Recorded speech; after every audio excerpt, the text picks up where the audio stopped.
How has Latin America contributed to the global technological field in the past century? Hello, my name is Johan Vilela. And my name is Reagan Bauer, and here we will explore this question by focusing on the advancements of these two Latin American countries, Mexico and Argentina.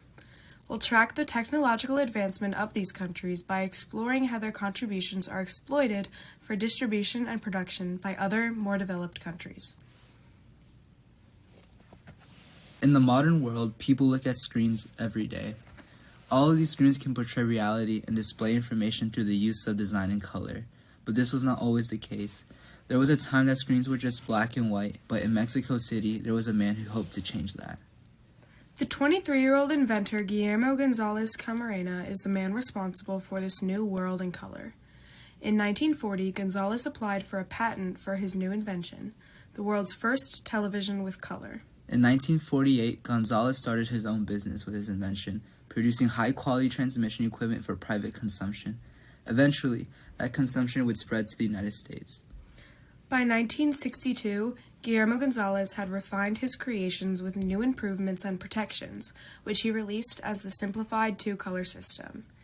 This was cheaper for his company to make, and in 1964, these color TV sets were able to be mass-produced in Mexico, making them available to the public for the first time. González's interest in television began during his time as a student at the National Polytechnic Institute in Mexico City, where he was taught by one of the first experimenters of television transmission. In 1940, Guillermo invented the trichromatic system, the basis for all his later developments, which would subsequently lead to the patent he registered with the Mexican Office of Patents and Trademarks. Unfortunately, González died at the young age of 48 on April 18, 1965. However, his invention impacted the world we know today. He will be remembered for his invention and also for giving Mexico a place in the global technological competition. So how did González's invention impact Latin Americans? The color TV is a huge technological advancement in our world today, and Latin America gets recognition for it, but the color TV was further developed in the U.S. and was then mass-produced for consumer use. The United States never made an effort to work with González or Mexico when TVs were being aimed towards commercial use, so Mexico or González never profited off of the color TV.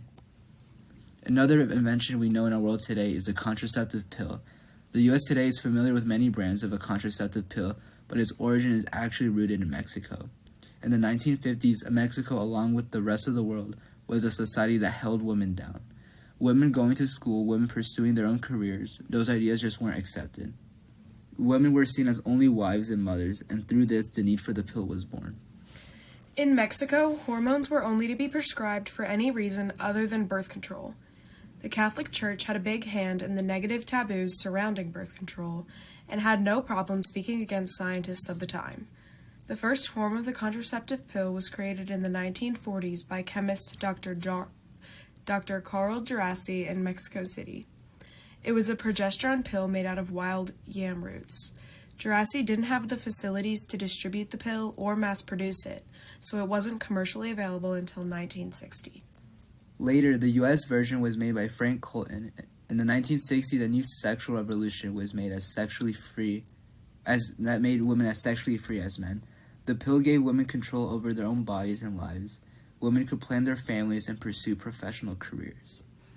Another scientist responsible for the development of the pill is Luis Miramontes. Luis Miramontes was born in Nayarit, Mexico. He attended the National Autonomous University of Mexico to study chemistry and chemical engineering. During Luis's years studying, he caught the attention of the Mexican pharmaceutical corporation called Syntex. Syntex invited Luis to complete his undergraduate thesis in their labs while also giving him the opportunity to work with professional chemists such as Carl Gerasi. These two Mexican scientists are responsible for the development of the contraceptive pill we have today. Because of them, women have a tighter grip on their own lives and their own bodies. The pill wasn't only a technological advancement, but also a societal one. In a survey conducted in Britain by the Engineering and Technology Board, the contraceptive pill ranked 20th in the list of the most important inventions created by humanity, and this started with the ingenuity of two Mexican scientists. But Mexico wasn't the only country with technological advancement. Argentina was also having a technological advancement of their own, and part of this advancement was the invention of the ballpoint pen. The ballpoint pen was created by journalist and inventor Laszlo Biro. Laszlo was born in Hungary but was raised in Argentina. In 1938, he patented the first ballpoint pen, and it took him almost a decade of development to create a prototype. But he didn't develop the pen alone. Laszlo pursued this project with the help of his brother Georgy. Before Laszlo's patent, the U.S. had already invented the ball socket in the late 1800s, but the ball socket had its own issues. Laszlo's work was a refinement of the writing process, and his invention would be the start of a writing revolution. Laszlo's invention, like many other inventions, was a journey of trial and error. When it was hot outside, the ink from the ballpoint pens would overflow, and when it was cold, the ink would freeze. At high altitudes, the change in pressure would cause ink to spill out, and because of this, it's fair to say that the ballpoint pen was a struggle to perfect. As a journalist, Laszlo would constantly struggle with the smudges made by fountain pens. Because of this, Laszlo wanted to utilize the same instant drying ink used for printing newspapers. However, this type of ink was too thick and clogged the ball socket mechanism. This is where Laszlo's brother, George, came in. George had a background in chemistry, and this allowed him to develop a new variation of the newspaper ink. In 1941, Biro Pens of Argentina factory was launched. The pen factory was set in Buenos Aires, Argentina, and the ballpoint pen was named Birome, which is what they're still called in Argentina today. And in many English-speaking countries, the ballpoint pen is called the Biro, named after Laszlo himself. The ballpoint pen was a system of getting ink from the cartridge to the rotating ball on the tip of the pen.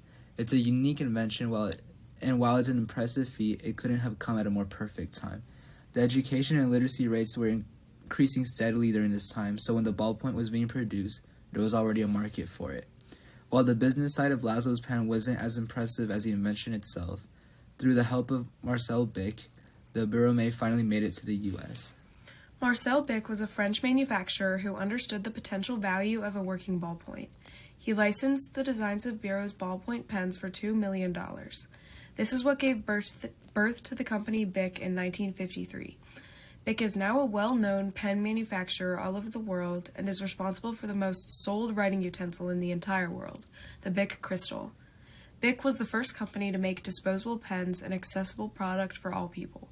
In a world as advanced as the one we live in today, the pen is still considered a vital tool, and it's because of the talent, vision, and effort that came out of Argentina. By looking at the three inventions, the colored TV, the contraceptive pill, and the ballpoint pen, we can see the talent and ingenuity of Latin America. These three inventions are only a handful of the technological advancements that have come out of Latin America, but the point still remains. There are inventions and talent in these countries, but there is no recognition given to them. These inventions are very prevalent in the U.S. today, but that's because the United States has taken them and made them into their own. The industries created by these inventions are bigger in countries like the United States due to the exploitation by their private businesses and government. While the U.S. and other developed countries have flourished with new industries and markets, what has happened to Latin America? Countries like Mexico, Argentina, and many more have received very little compensation for their effort. The markets for pens, contraceptive pills, TVs, are all dominated by the United States, unfairly making Latin American citizens the consumers of the very products they produce, sold to them as foreign imports.